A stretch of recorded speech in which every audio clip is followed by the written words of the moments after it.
আসসালামু আলাইকুম। তোমাদের এইটাতে প্রবলেম ছিল, রাইট? মিলাতে পারছো না।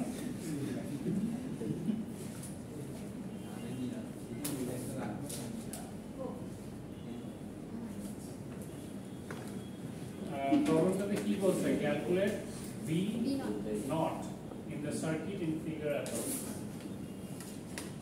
So circuit আঁকাও, প্লাস মাইনাস, উপরে ইন্ডাক্টর আছে একটা, আর নিচে একটা রেজিস্টার আছে।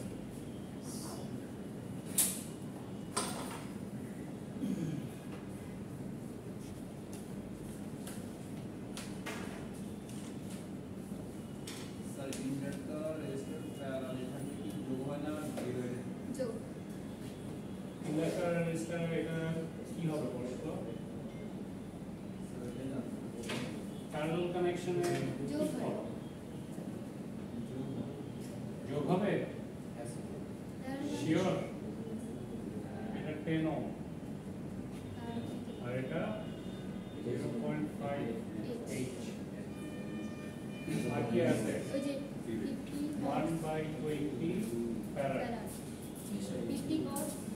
আর এটার অ্যাক্রসে আউট বের করতে বলছে, আর ইনপুট সিগন্যাল আছে 50 cos 10t plus 30 degree input signal দেওয়া আছে এটা। সো ইজি অঙ্ক।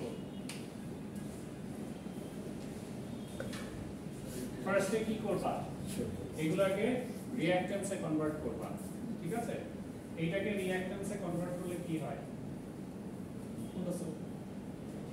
0.5 XL equal to কি হবে? J omega L। তো যেটা আপাতত বাদ রাখো, এটা তো অন্য জিনিস, আমি জাস্ট এটার ম্যাগনিটিউডটা বের করছি। সো ওমেগা L, ওমেগা এখানে কি 2π f, আচ্ছা ওমেগার ভ্যালু দেওয়াই আছে 10, তাই না? ওমেগার ভ্যালু 10, এই যে এখানে লেখা আছে। সো 10 টাইমস 0.5 কত আসে? 5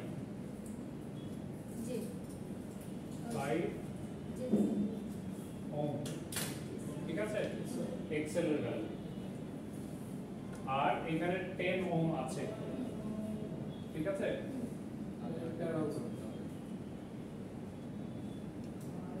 তাহলে প্যারালালে আমরা কি করি? ধরো এইটা হচ্ছে আমার Z1 আর এটা আমার Z2, ঠিক আছে? এই Z2 এ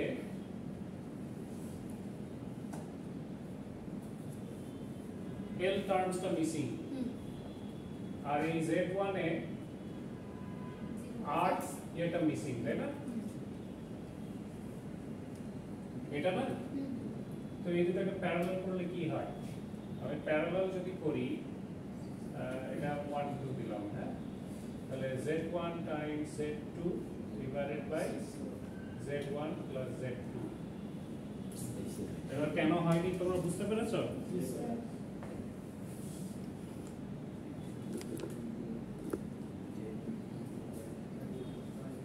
তো তোমাদের ভুল ধরতে পেরেছো কোথায়? সো প্যারালাল করাতে তোমাদের ভুল। সো এইখান থেকে বেসিক্যালি তুমি এইটার ইকুইভ্যালেন্ট ইম্পিডেন্সটা ক্যালকুলেট করতে পারবা, দ্যাট ইজ ইওর Z12, ঠিক আছে? তারপরে কি আর একটা ক্যাপাসিটর আছে না? এই ক্যাপাসিটরের XC ভ্যালু বের করতে হবে তোমাকে।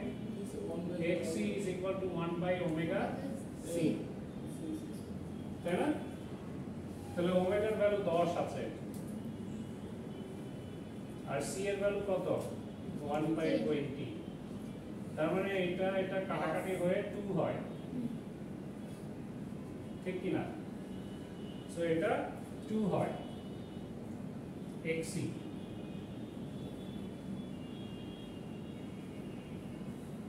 ঠিক আছে?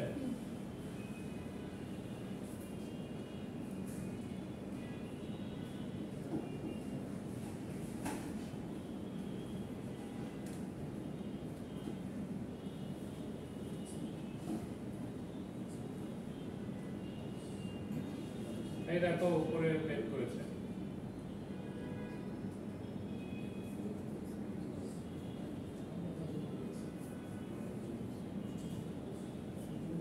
ঠিক আছে, এটা আমি কনস্ট্যান্ট টার্মটা বের করেছি, বাট এটার সাথে যে টার্ম আসবে না। সো এক্সেল এর সাথে এখানে যে ছিল, রাইট? এইটার সাথে নিচে যে ছিল। সো এই জেটাকে তুমি যদি উপরে উঠাও তাহলে জে ইনটু জে ইনটু এখানে জে আসবে, রাইট? তাহলে এখানে মাইনাস 2j। সো এটা হচ্ছে xc এর ভ্যালু। ওকে, সো এটা জানো, এখানে ইম্পিডেন্স তুমি এখান থেকে ক্যালকুলেট করেছো, তাহলে তুমি এখন ভোল্টেজ ডিভাইডার রুল ইউজ করলে ইজিলি পাবা না? ঠিক আছে, so voltage divider rule use করলে কি হবে? এইটা হবে হচ্ছে গিয়ে তুমি পোলার ফর্মে আনলে 50 অ্যাঙ্গেল 30 ডিগ্রি। ঠিক আছে, আর এখানে ক্যাপাসিটর আছে, এখানে তোমার ইন্ডাকটিভ ইম্পিডেন্স আছে, রাইট? সো এইটাকে কনভার্ট করলে তোমার ইয়েতে পোলার ফর্মে নিয়ে যাবা। ঠিক আছে, এটাকেও পোলার ফর্মে নিতে হবে। সো এই দুটোকে পোলার ফর্মে নিলে তুমি এখান থেকে ইজিলি এই ভি আউট বের করতে পারবা। V out is equal two তোমার এইখানে যে ইম্পিডেন্স ওইটার নাম দাও তুমি, কি দিব? ZC impedance. ঠিক আছে, সো এই ZC ডিভাইডেড বাই তোমার ZC প্লাস এই যে Z12 টাইমস তোমার এই সাপ্লাই ভোল্টেজের নাম দাও VS। হ্যাঁ, এটা পোলারে থাকবে, টাইমস VS। এটা পোলারে, এইগুলো পোলারে। হ্যাঁ, এই দুটো যোগ করে নিতে পারো আগে, তারপর আবার পোলার ফর্মে কনভার্ট করে নিতে পারো। ওকে, এই যে এইটা আর এখানের ভ্যালুটা যোগ করলে যে ভ্যালুটা আসবে ওটাকে পোলার ফর্মে নিবা, আবার এইটার ভ্যালুকেও পোলার ফর্মে নিবা। ঠিক আছে, তারপরে যেহেতু এটা পোলার ফর্মে আছে, সবকটাকে পোলার ফর্মে নিলা, নিয়ে সিম্পলিফাই করবে, অ্যানসার পেয়ে যাবে এটা। ঠিক আছে, পোলার ফর্মে অ্যানসার আসবে, ওইটাকে টাইম ডোমেনে তোমরা কনভার্ট করে দিবা। যেভাবে আসতে ওভাবে করে দিলে জাস্ট এই আটা ভিটা প্রেজেন্ট তার বেশি করে পরে আমরা লাস্টে যে একবারে পোলারে নিয়ে যাচ্ছি। হ্যাঁ হ্যাঁ, তুমি এটাকে রেক্ট্যাঙ্গুলার ফর্মে রাখতে পারো, যে ফর্মে রাখতে পারো, এটাকেও যে ফর্মে রাখতে পারো। নিয়ে এটা করার পর তুমি কমপ্লেক্স কনজুগেট দিয়ে গুণ করে তুমি একটা পার্টিকুলার ওই ইয়ে পাবা, রেক্ট্যাঙ্গুলার ফর্ম পাবা ইন টার্মস অফ জে। ঠিক আছে, ওইটাকে তোমাকে পোলার ফর্মে দিতে হবে।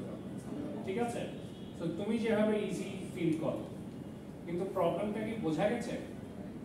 আগেটা তুমি মাঝখানের টেবিল কি বলে তোমরা বুঝতে পেরেছো?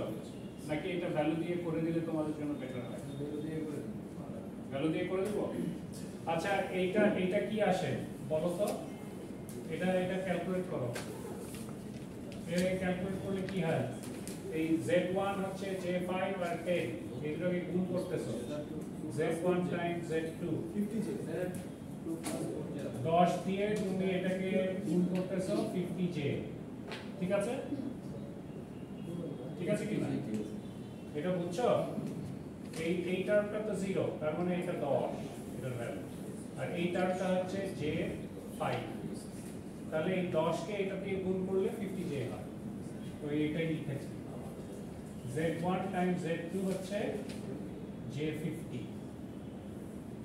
ঠিক আছে, আর Z1 প্লাস Z2 হচ্ছে 10 প্লাস J5। সো এটা হচ্ছে তোমার 10 প্লাস J5। ওকে, এখন 2 প্লাস 4 এটাকে তুমি কমপ্লেক্স কনজুগেট দিয়ে যদি গুণ করো, 2 প্লাস 4 মানে এইটার 10 মাইনাস J5 আর এটার সাথে গুণ করবা 10 মাইনাস J5, তাহলে একই জিনিস থাকে না? এটা ক্যান্সেল আউট হয়ে আগের জিনিসটাই পড়ে থাকে, রাইট? সো এখন এটাকে গুণ করো, গুণ করে সিম্পলিফাই করে লেখো, কত আসে?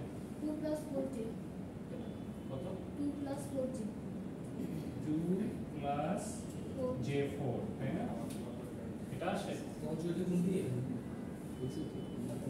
এটাকে সিম্পলিফাই করলে এটা আসে 2 প্লাস j4 ওকে সো এই z12 এর ভ্যালু তুমি পেয়ে গেলাম এখন z12 জানো এই z1 z2 এগুলো সব জানো z12 আমার বের হয়ে গেছে সো z12 হচ্ছে এই জায়গাটার ইকুইভ্যালেন্ট ইম্পিডেন্স আর এইটার ইকুইভ্যালেন্ট ইম্পিডেন্স বের করো কত আসে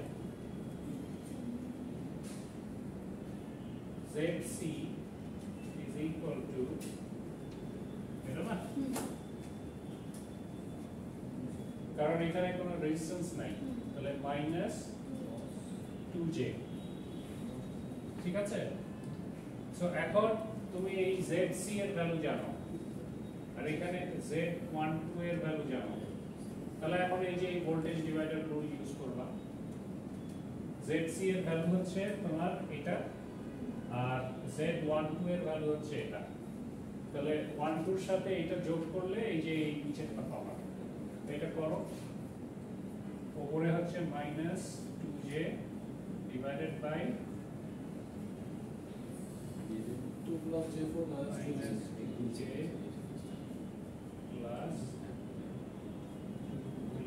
j4 times ds ঠিক আছে সো এই যে j4 minus 2j এটা মিলে হয় plus 2j তাই না সো এটাকে আমি লিখতে পারি minus j2 divided by 2 plus j2 sir 2 common কাটা দিয়ে যায় হ্যাঁ হ্যাঁ 2 কাটাকাটি যায় so into ds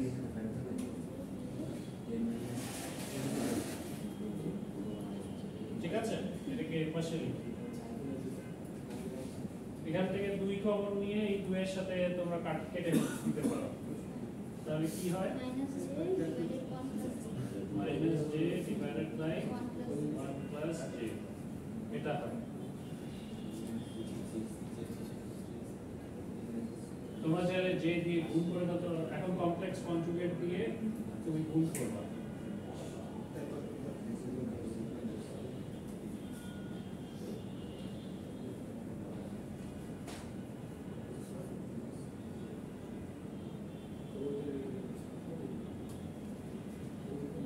complex conjugate দিয়ে গুণ করলে কি হয় minus j 2 minus 1 এটা করো 1 minus j plus j minus 1 এটা কত হয় sir 1 minus j 2 হয় তাই না 3 সো 1 স্কয়ার এখানে হচ্ছে j স্কয়ার মাইনাস হ্যাঁ ঠিক আছে সো মাইনাস যদি এখান থেকে কমন নিয়ে নাও 1 plus j divided by 2 into এখন gs এর ভ্যালু বসিয়ে দিবা 50 angle 50 angle 30 degree সো এই জায়গাটা তুমি হচ্ছে গিয়ে পোলার ফর্মে নিয়ে আসো ঠিক আছে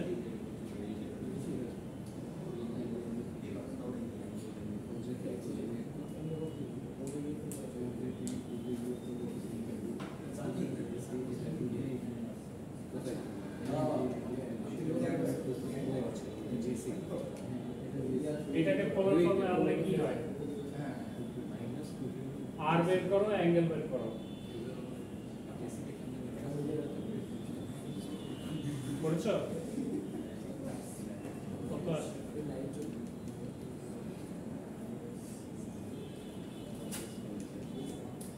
ঠিক আছে বুঝছো এটা তো সিম্পলিফাই করতে পারবে তাহলে ঠিক আছে এখান থেকে আর করছি না আচ্ছা বলছিল ওখানে হ্যাঁ তো মেইনলি তোমাদের ভুল ছিল এই আন্ডারস্ট্যান্ডিং এ যে প্যারালালে তোমরা কিভাবে করবা আমরা ভাবছিলাম কি সেটা তো একটা টাস যোগ করে তাহলে এখন দেখো পরবর্তী প্রবলেমে যাই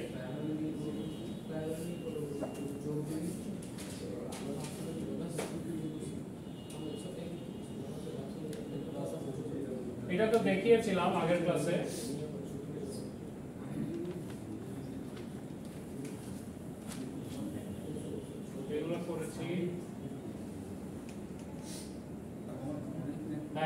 এই যে এইখানে এই এক্সাম্পলটা আমি তোমাদেরকে গতকালকে দেখাচ্ছিলাম, design a RC circuit to provide a phase of 90 degree leading.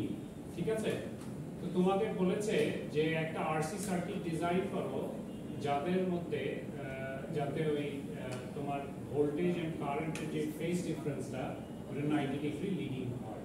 হ্যাঁ, তাহলে এটা কিভাবে করবে? এই দেখো এখানে ক্লিয়ার কাট সলিউশন দিয়েছে।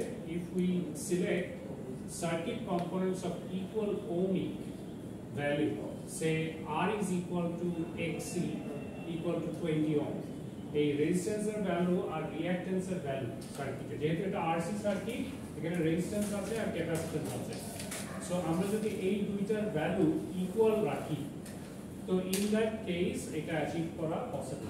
কিভাবে? তুমি যদি আরসি সার্কিটে ক্যাপাসিটিভ কি তোমার তুমি ক্যাপাসিট্যান্স যদি অ্যাড করো তাহলে তোমার কারেন্ট লিড করে আর ভোল্টেজ ল্যাগ করে, তাই না? So current is leading by some angle, তাই না?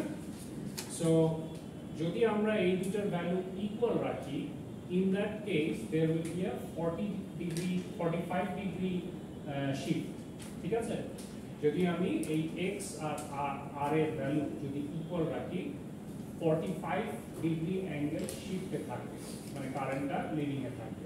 তো এটা কিভাবে তুমি বুঝলা? আমরা কি জানি theta is equal to tan inverse y by x না? y টা এখানে হচ্ছে গিয়ে ইমাজিনারি পার্ট আর x টা হচ্ছে আমার রিয়েল পার্ট। x এর ভ্যালু হচ্ছে গিয়ে তোমার 20 ওহম, r এর ভ্যালু 20 ওহম। তো tan ইনভার্স 1 কত ডিগ্রি? 45 ডিগ্রি। তাহলে থিটার ভ্যালু তোমার 45 ডিগ্রি। তার মানে তোমার এই দুইটা ভ্যালু তুমি যদি ইকুয়াল করো, in that case there will be a 45 degree shift. But তোমাকে এখানে ডিজাইন করতে বলছে 90 degree shift. That is why you basically cascade. ঠিক আছে, ক্যাসকেড দ্য ফিল্টারস। এই দেখো এইখানে ক্যাপাসিটর ইউজ করেছে, এখানে রেজিস্টর ইউজ করেছে। সো এইটুকু সার্কিট দিয়ে আমি 45 ডিগ্রি অ্যাঙ্গেল শিফট করতে পারি। ঠিক আছে, তাহলে এর সাথে যদি আমি আরো একটা সার্কিট সিমিলার সার্কিট যদি আমি ক্যাসকেড করি তাহলে আরো 45 ডিগ্রি অ্যাঙ্গেল আমি শিফট করতে পারবো। So current will be leading by 90 degree in that case. So this is how the RC circuit provides leading 90 degree. ঠিক আছে, বুঝতে পারছো? তো এটাই এখানে করেছে। দেখো, if we select circuit components of equal ohmic value, say R is equal to XC equal to 20 ohm at a particular frequency according to equation 9.7, equation 9.7 হচ্ছে এটা, theta is equal to tan inverse x by R। so এখানে x হচ্ছে XC। ঠিক আছে, so এখানে capacitive ইয়েটা আছে, রিঅ্যাকট্যান্সটা। ঠিক আছে, সো এখানে তো ইন্ডাকটিভ কোনো পার্ট নাই, এখানে রিয়েল পার্ট আছে আর ইমাজিনারি পার্টে ক্যাপাসিটিভ এলিমেন্ট আমরা অ্যাড করেছি। সো এখানে XC এর ভ্যালু আছে। সো এই দুইটা করলে তোমার যেহেতু x আর r দুটো ইকুয়াল, তার মানে কাটাকাটি হয়ে 1 হয়। তো tan inverse 1 is 45 degree. So ওই একটা ইয়ে দিয়ে একটা ফিল্টার ইউজ করলে আমরা বেসিক্যালি তোমার 45 ডিগ্রি অ্যাঙ্গেল শিফট পাচ্ছি। সো আরেকটা একই ভ্যালু দিয়ে একই সার্কিট দিয়ে আমি ক্যাসকেড করছি জিনিসটা, যাতে আমি আরো 45 ডিগ্রি অ্যাঙ্গেল শিফট করতে পারি। সো দ্যাট ইজ ওয়াই এখানে দেখবা যে একই জিনিস দুইবার রিপিট হয়েছে, এই যে এখানে একবার এখানে একবার। সো আউটপুটে there will be a 90 degree difference, phase difference. ঠিক আছে, ওইটাই এখানে বলছে the phase shift is exactly 45 degree তুমি যদি এই R আর XC এর ভ্যালু ইকুয়াল করো।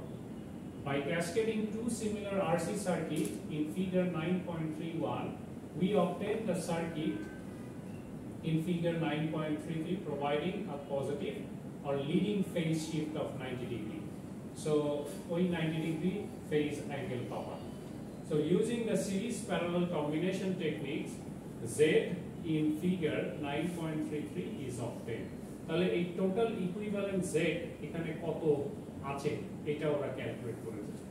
ঠিক আছে, সো এই যে ইকুইভ্যালেন্ট z এর ফর্মুলা হচ্ছে এটা বেসিক্যালি এখানে তুমি যদি সিরিজ প্যারালাল করো তাহলে ইজিলি তুমি এটা অবটেন করতে পারবে দেখো এইখানের যে ক্যাপাসিট্যান্স এখানে যে রিঅ্যাকট্যান্স সো এই দুটো ইন সিরিজে আছে না এখানে তো জাস্ট আউটপুট ভোল্টেজ দেখছো এটা ধরো নাই তো এই দুটাকে তুমি যোগ করতে পারো যোগ করে ওইখানে x মানে ইম্পিডেন্স বের করতে পারো capacitance resistance 20 minus j20 so এইখানে এইটাকে আমরা একটা বক্স দিয়ে রিপ্রেজেন্ট করতে পারি তাই না সো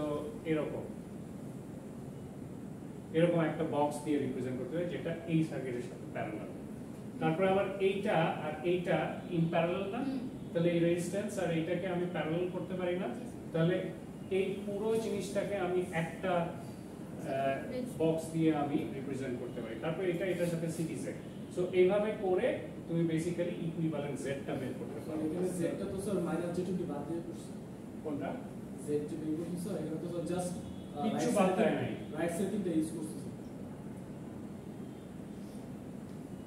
এই পুরোটাই ইউজ করেছে তুমি যখন ইকুইভ্যালেন্ট ইম্পিডেন্স ক্যালকুলেট করছো এদিক দিয়ে দেখছো সো এদিক দিয়ে দেখতে গেলে তোমার এই নোড থেকে এই নোডে যা আছে সব কিছু ইকুইভ্যালেন্ট ইম্পিডেন্স ক্যালকুলেট করতে হবে ঠিক আছে শেষে গিয়ে তো স্যার -j20 যোগ -j20 যোগ করে নাই না স্যার দেখি কেন করে নাই এই যে z এইটার সাথে প্যারালাল করেছে এত করতেছে সো এতটুকু ও আচ্ছা কেন করে নাই বলো তো কারণ তুমি আউটপুট ভোল্টেজ বের করছো দেখি এখানে কি করছে না না ওই সাইড দিয়ে করতেছে না এই হলো যে এখানে প্রেসার দিলাম দেখে কিছু হচ্ছে না। ওই সাইড দিয়ে আচ্ছা দেখো তাহলে এই পুরো জিনিসটাকে আমি একটা রেজিস্ট্যান্স দিয়ে বা ইন্ডাক্টর দিয়ে রিপ্রেজেন্ট করতে মানে কি বলে ইম্পিডেন্স দিয়ে আমি রিপ্রেজেন্ট করতে পারি না সো এইটা বেসিক্যালি এইটার সাথে ইন প্যারালাল না আগের যে সার্কিট ছিল ওটার সাথে তো প্যারালাল মোডে ছিল পুরোটাকে ইকুইভ্যালেন্ট করছি কারণ প্যারালালে আমার ভোল্টেজ ইকুয়াল থাকে না তার মানে এইখানে যে আউটপুট ভোল্টেজ আর এইখানে যে ইকুইভ্যালেন্ট রেজিস্ট্যান্স বের করব বা ইম্পিডেন্স বের করব ওটার প্যারালাল ভোল্টেজ সেম থাকবে সো এই কারণে এইটাকে এইটার সাথে যোগ করে না এর সাথে যোগ করলে তোমার ভোল্টেজটা তোমার অন্যরকম হয়ে যেত ঠিক আছে হ্যাঁ কারণ এখানের ভোল্টেজ এটার সাথে যোগ হয়ে যেত তাই না সো এটা রেখেছে to find out this output voltage so এই কারণে এই -j20 এর সাথে ওটা যোগ করে নাই তো ওইটাকে রেখে দিয়ে কি করেছে এইটার parallel voltage I mean output ভোল্টেজটা ক্যালকুলেট করছে ভোল্টেজ ডিভাইডার রুল ইউজ করে ভোল্টেজ ডিভাইডার রুল ইউজ করলে তুমি এইভাবে করতে হবে ক্যাপাসিটর আর রেজিস্টর যদি প্যারালাল তখন আমরা কি করব ডিভাইডেড করব না যোগ করব স্যার সিরিজে থাকলে যোগ করব এখানে কি করলাম এটা প্যারালাল হ্যাঁ ক্যাপাসিটর ক্যাপাসিটর আর প্যারালাল এখন এখানে তো আমরা এখানে যে আমি করছো ওই করব ইন্ডাক্টর আর ক্যাপাসিটর সেম হয় সেমই হয় মানে এখানে তো সিরিজে কানেক্টেড এটা আমরা যোগ করলাম হ্যাঁ এখানে সিরিজে প্যারালাল হলে প্যারালাল ক্যালকুলেশন করে দিতে হবে এটা প্যারালাল ডিভাইড করে না সিরিজ করে এরকম যদি হয়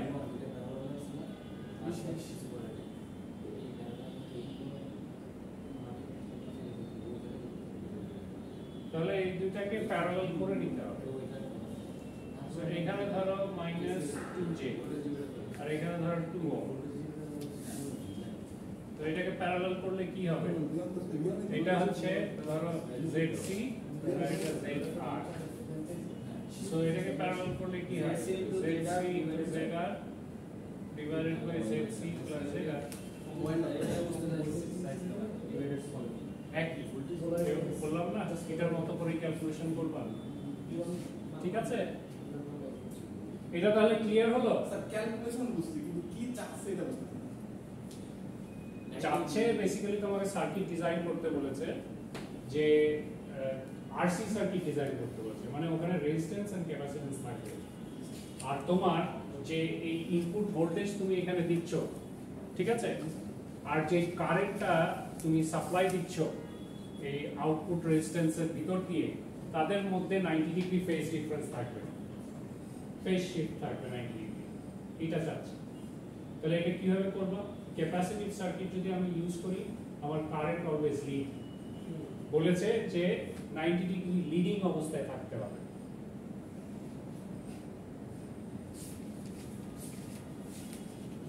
নাইনটি ডিগ্রি লিডিং অবস্থায় থাকতে হবে, তাই না? এই যে ফেজ অফ 90 ডিগ্রি লিডিং যেটা বলে দিয়েছে, চেয়েছে, যে রিকোয়ারমেন্ট। তাহলে ওটা কিভাবে তুমি অবটেইন করবা? তোমার ক্যাপাসিটর যদি সার্কিটে অ্যাড করো, তাহলেই তোমার যে আউটপুট যে বা সাপ্লাই কারেন্টটা ওইটা 90 ডিগ্রি ফেজ শিফট লিডিং অবস্থায় আনা সম্ভব। আর থেকে ইনপুট ভোল্টেজ, তাই না? ইন্ডাকটিভ সার্কিট যদি ইউজ করো তাহলে কারেন্ট উইল ল্যাগ আর ভোল্টেজ উইল লিড। বুঝতে পারছো জিনিসটা? তো আমার এখানে লিডিং লাগবে 90 ডিগ্রি। তাহলে এটা করতে হলে আমাকে কি করতে হবে? তুমি এখানে কি আছে, রেজিস্ট্যান্স আর ক্যাপাসিট্যান্স। তো থিটার অ্যাঙ্গেল তুমি কিভাবে বের করো? tan inverse y by x, y টা ইমাজিনারি পার্ট আর x টা রিয়েল পার্ট। তো y এখানে ইমাজিনারি পার্ট, আমার ক্যাপাসিটর ইউজ করেছি, ক্যাপাসিটর আর ইন্ডাক্টর এগুলো হচ্ছে ইমাজিনারি পার্ট সার্কিটে, তাই না? কমপ্লেক্স পার্ট, হ্যাঁ। আর রিয়েল পার্ট কোনটা? রিয়েল লস যেখানে হয়, রেজিস্ট্যান্স। তাহলে তোমার এখানে আমার xc হচ্ছে কি আমার ইমাজিনারি আর r হচ্ছে আমার রিয়েল। তাহলে এই দুইটার ভ্যালু যদি আমি ইকুয়াল করে দেই, তাহলে থিটার ভ্যালু আমার 45 ডিগ্রি আনা সম্ভব, তাই না? সো এই কারণে ওরা ওই দুটা ইকুয়াল করেছে, এই ভ্যালু দুটা। তাদের যে রিঅ্যাকট্যান্স মানে রেজিস্ট্যান্স ভ্যালুটা, যে ইম্পিডেন্স যে ক্যালকুলেট করেছে, এই ভ্যালুটাকে ইকুয়াল করেছে, ওহমিক ভ্যালুটাকে ইকুয়াল করেছে। সো 20 ধরেছে। এই রেজিস্টারের ভ্যালুও 20 ওহম, এটার ভ্যালুও 20 ওহম। এই দুটো ইকুয়াল করলে তাদের মধ্যে ফেজ ডিফারেন্স 45 ডিগ্রি হয়। বুঝছো?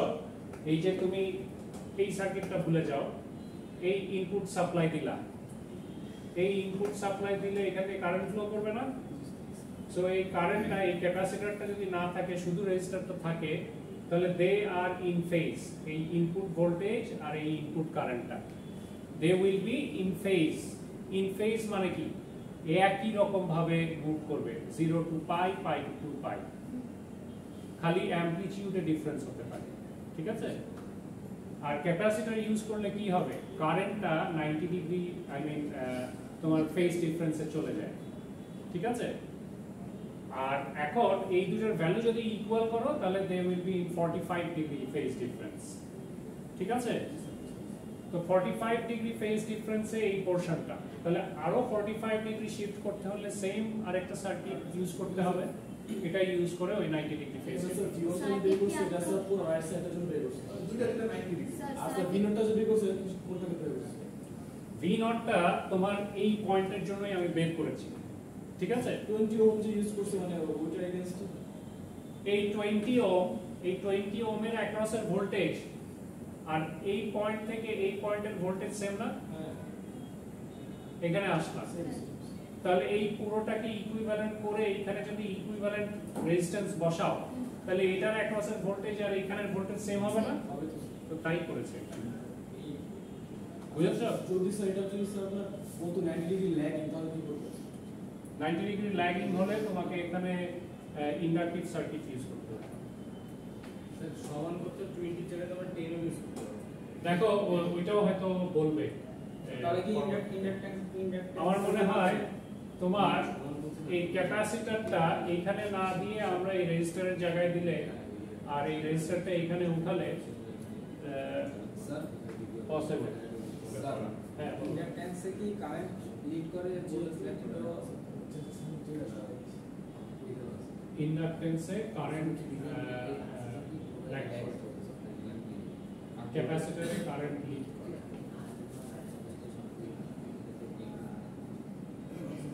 তো দেখো ল্যাগিং করতে হলে কি করতে হবে? এই দেখো এখানে ল্যাগিং কেসও দেখিয়েছে, design a RC circuit to provide a 90 degree lagging phase shift of the output voltage relative to input সার্কিটটা voltage. ড্র করা তাহলে তো অনেক সহজ হয়ে গেছে। হ্যাঁ, তোমাদের করতে হবে। যদি ড্র করা থাকে তাহলে তো ম্যাথমেটিক্স করা যায়। সার্কিটটা ড্র করা থাকলে সোজা হয়ে যায়, কিন্তু তোমাকে সার্কিটটা ডিজাইন করতে হবে। স্যার একটা সার্কিট দিয়ে এটা করা যেত না, মানে একটা সার্কিট এক সেকেন্ড এইটা সমস্যা। একটা দিয়ে করা লাস্ট যাবে টাইম না। করছে উনি করে দিছে। আচ্ছা 90 degree angle 90 degree angle of the value তুমি বাড়িয়ে কমিয়ে করতে চাচ্ছ? মানে ভ্যালু বাড়িয়ে কিন্তু করা যেত।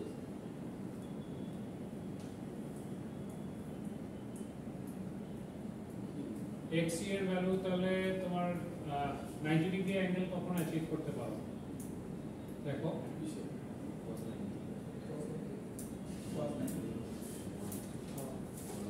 tan ইনভার্স কততে 90 ডিগ্রি আর আসে? এটা অসম্ভব। হ্যাঁ, তো ইনফিনিটি tan 90 ইকুয়াল টু কত? ইনফিনিটি ইনফিনিটি, অসম্ভব। তাহলে কিভাবে করবা? তবে 50-50 যোগ করতে হবে স্যার। আমি 45-45 যোগ করতে হবে। তাই তো করা হয়েছে। কোয়েশ্চেন করছো এখন, যেটা করছো ওটাই। এখানে স্যার বিনোদ দিয়ে √2/2 আবার বিনোদ ইউজ করছে একবার করে। ও আচ্ছা, এখানে আসো, পুরোটা তো শেষ করি নাই। সো ভি আউট তুমি বের করছো √2/2 অ্যাঙ্গেল 45 ডিগ্রি। দেখো এই ভি আউট আর ভি ওয়ান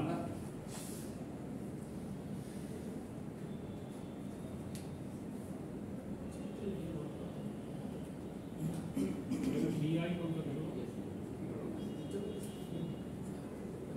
Z বের করছো ইউজিং ভোল্টেজ ডিভিশন, V1 বের করছে।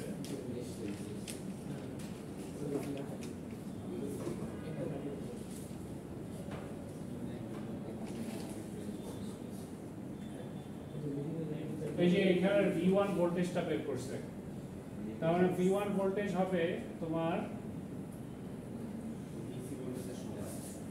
ওই ইকুইভ্যালেন্ট ভোল্টেজটা V1 is equal to Z, Z হচ্ছে টোটাল।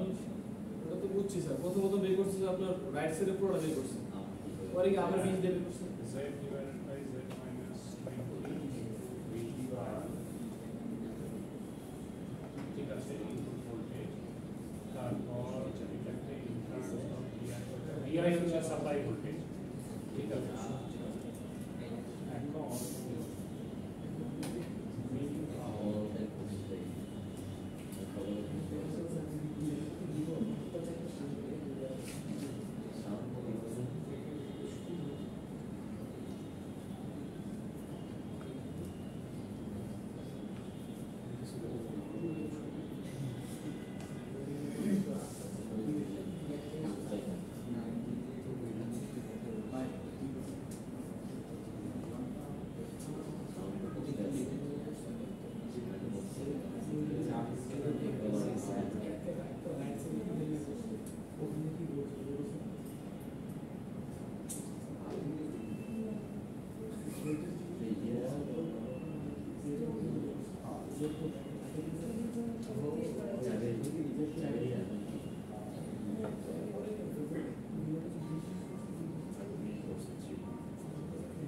এক সেকেন্ড, হ্যাঁ।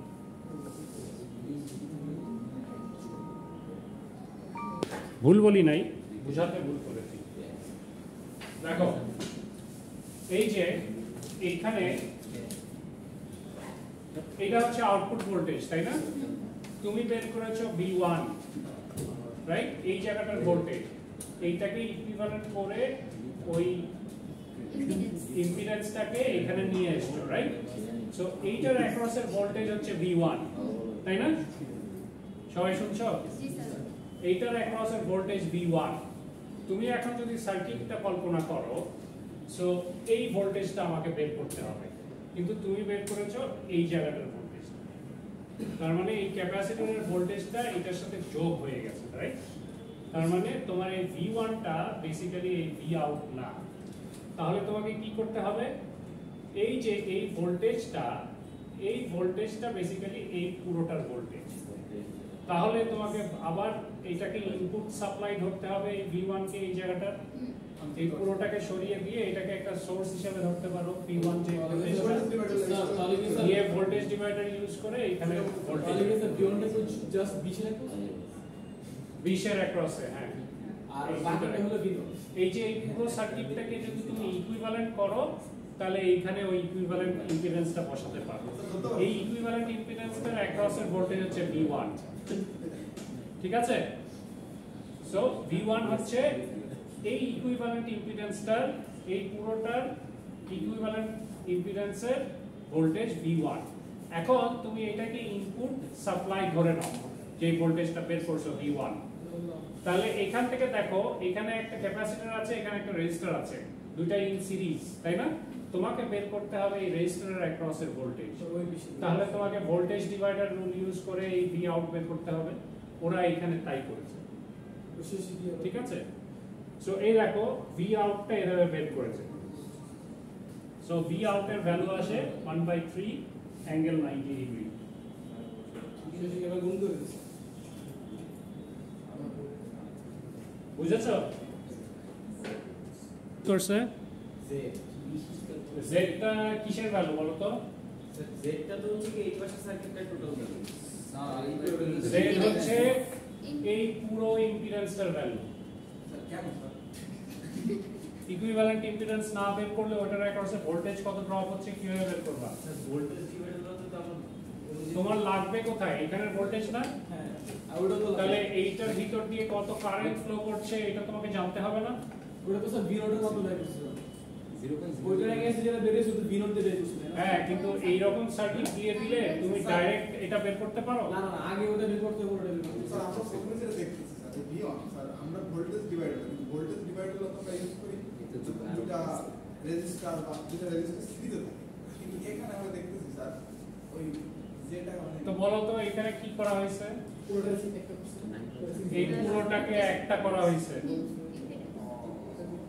এইটা এটার সাথে সিরিজে। তো এখন ভোল্টেজ ডিভাইডার রুল ইউজ করতে পারবো না? এত বুঝতে সময় লাগে কেন? আচ্ছা যাই হোক, সামনে বসলে প্রসেসর ফাস্ট হয়ে যাবে, বুঝছো? সো এখানের ভোল্টেজটা বের করছে, তো এখানের ভোল্টেজ এখন জানো। এখন তোমাকে এই রেজিস্টারের অ্যাক্রসের আউটপুট ভোল্টেজ বের করতে হবে, ওকে? সো ওই প্রসেসে তোমার বের করেছে। দেখো এখানের ভোল্টেজ তোমার এই 90 ডিগ্রি ফেজ শিফটে আছে with the supply voltage, input ভোল্টেজের সাথে, ঠিক আছে? সো এটাই এখানে প্রুভ করেছে। আর তুমি যদি এটাকে ল্যাগিং সার্কিট বানাতে চাও তাহলে এই ক্যাপাসিটরটাকে এখানে দিতে হবে, রেজিস্টারটাকে এখানে দিতে হবে, ঠিক আছে? সো এটা দিলে দেখো এই পরবর্তীতে এখানে তোমাকে একটা প্র্যাকটিস প্রবলেম দিয়েছে। Design an RC circuit to provide a 90 degree lagging phase shift of the output voltage relative to the input voltage. Calculation sir তুমি ক্যালকুলেশন করলে তুমি ওই একই রেজাল্ট পাবা, -90 ডিগ্রি পাবা লাস্টে ইনপুট ভোল্টেজের সাথে। একই ভাবে ক্যালকুলেশন করতে হবে, উপরটা সেম। হ্যাঁ। বুঝতে পেরেছো? তো পরবর্তী সার্কিটে যাই। ওটা তো অমূল্য স্যার কাজ করে। এইখানে ফর দ্য আরএল সার্কিট তোমাকে এখানে the amount of phase shift provided at 2 kilohertz বের করতে বলেছে। এখানে ফ্রিকোয়েন্সি দিয়ে দিয়েছে 2 কিলোহার্টজ, ঠিক আছে? ফ্রিকোয়েন্সি দিয়ে দিয়েছে, তোমাকে বলেছে যে কত ফেজ শিফট এটা তুমি ক্যালকুলেট করো। ফেজ শিফট বের করবা কিসের? বলো। At 2 kilohertz we transfer the 10 millihenry and 5 millihenry inductance to corresponding impedance. ফার্স্টে সার্কিটটাকে ইম্পিডেন্স সার্কিটে কনভার্ট করবা। সো যতগুলা তোমার ইন্ডাক্টর আছে সবকটাকে তোমার রিঅ্যাকট্যান্সে কনভার্ট করো, ইম্পিডেন্সে কনভার্ট করো। করলে তোমার সার্কিটটা দেখতে কি রকম হবে? করো এই যে নিচেরটার মতো, ঠিক আছে? এই যে এই ফর্মে নিয়ে আসতে হবে, এই সার্কিটটাকে এই ফর্মে নিয়ে আসতে হবে। সো এখানে এল এর ভ্যালু দেওয়া আছে। সো এল কে তোমার এক্স এল এ কনভার্ট করবা ওমেগা দিয়ে মাল্টিপ্লাই করে। সো ওমেগা কি? 2 পাই এফ। ফ্রিকোয়েন্সি দিয়ে দিয়েছে 2 কিলোহার্টজ। তাহলে তুমি ইজিলি এই এক্স এল ক্যালকুলেট করতে পারবে 10 মিলিহেনরির জন্য, 5 মিলিহেনরির জন্য। সো এখানে ওটা করেছে।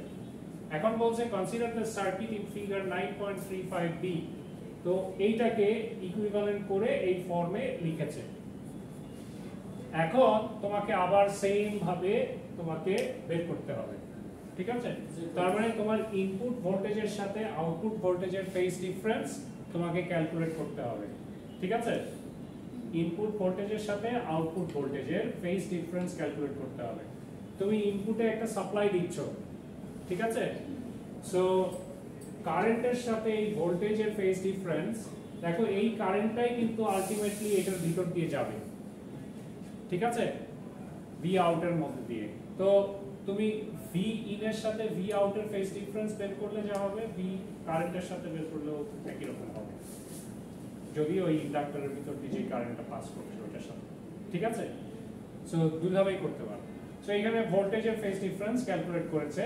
কনসিডার দ্য সার্কিট, ওইটা the impedance Z is the parallel combination of J125.7 ohm and 100 plus J 62.83 ohm। তাহলে এই যে এইগুলা কোথা থেকে পেলো? এই দুটাকে যোগ করো, 100 প্লাস এটা হয়। সো এই ইম্পিডেন্স আর এইটাকে তুমি প্যারালাল করবা, এই প্যারালাল করেছে, এখানে প্যারালাল করে ইকুইভ্যালেন্ট ইম্পিডেন্স এইটা বের করেছে। তার মানে এই যে পুরোটাকে রিপ্লেস করেছে একটা সিঙ্গেল ইয়ে দিয়ে। সো ওইটার অ্যাক্রসের এই V1 ভোল্টেজ তোমাকে ক্যালকুলেট করতে হবে, ঠিক আছে? সো এই সার্কিটটা এইভাবে এনেছে,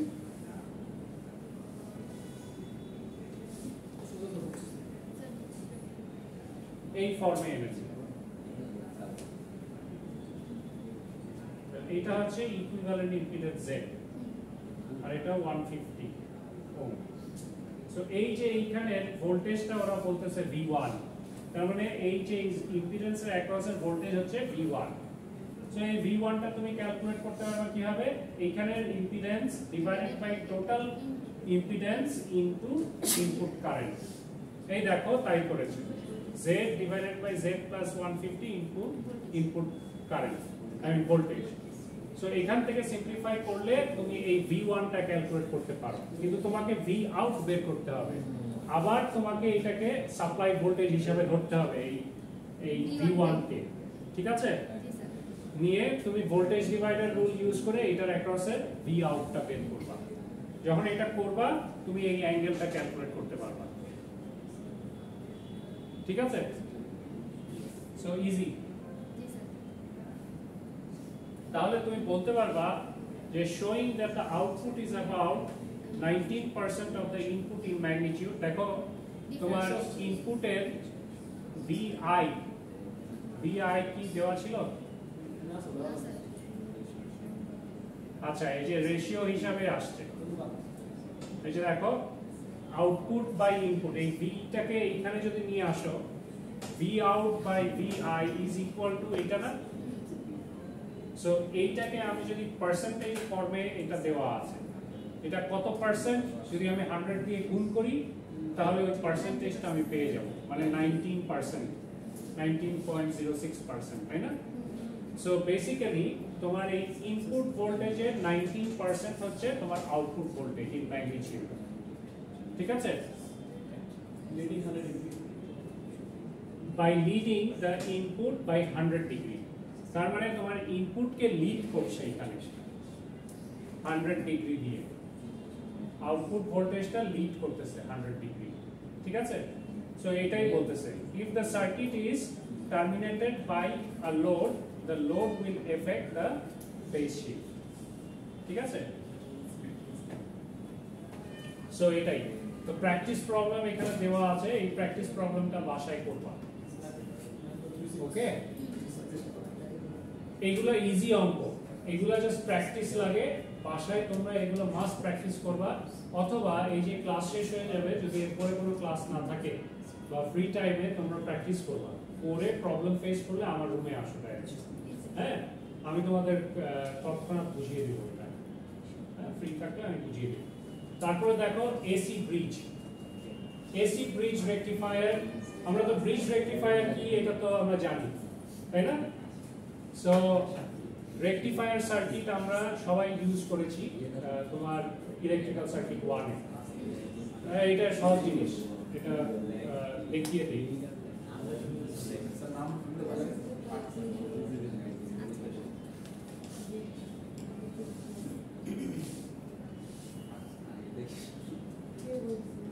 দেখো এটা হচ্ছে আমার রেকটিফায়ার সার্কিট। রেকটিফায়ার সার্কিট খুবই সিম্পল সার্কিট। রেকটিফায়ার সার্কিট বলতে আমরা কি বুঝি বেসিক্যালি ভোল্টেজটাকে রেকটিফাই করে দিবে, তাই না?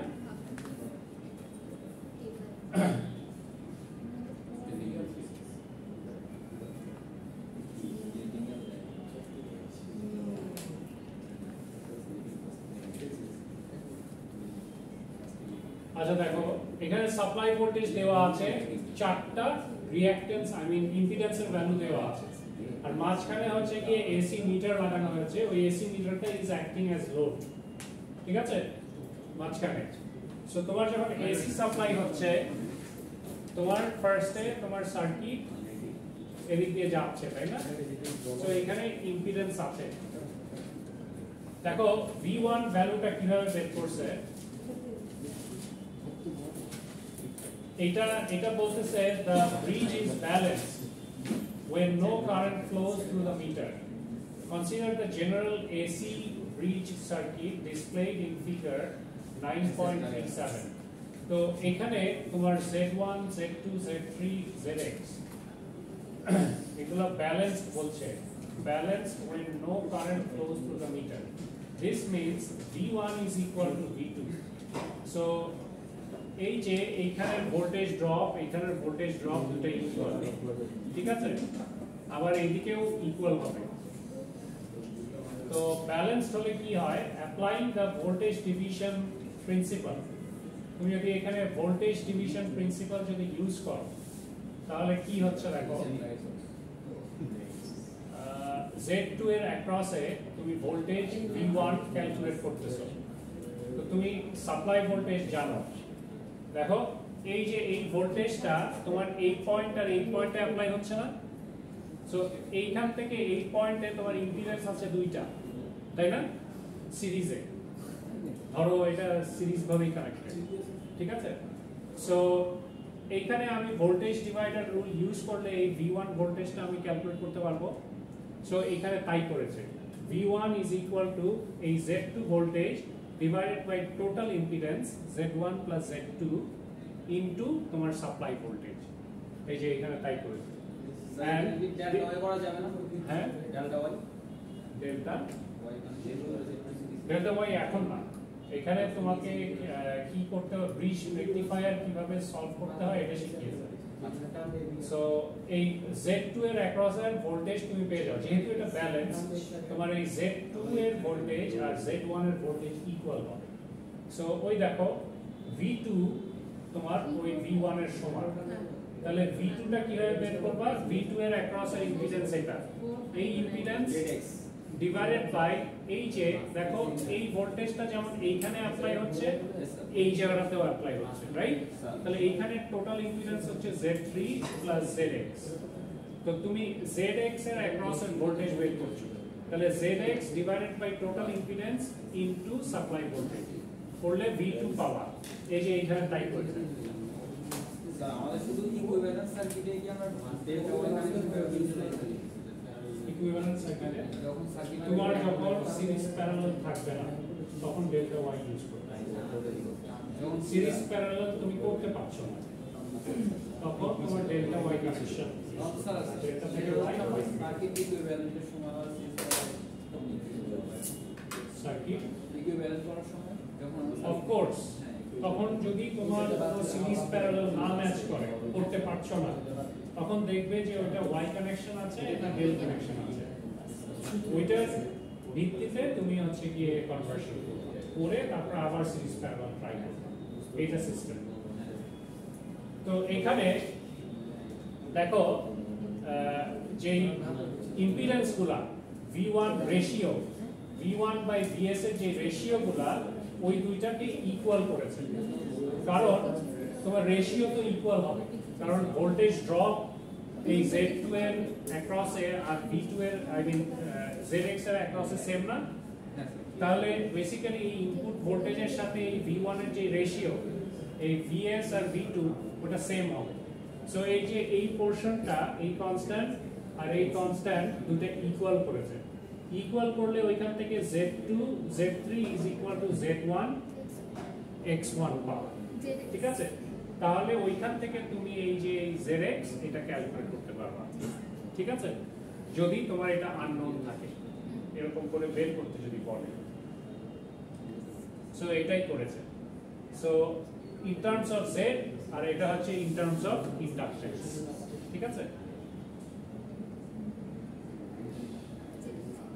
আচ্ছা, বাকিটা আমরা পরের ক্লাসে পড়বো, আজকে এত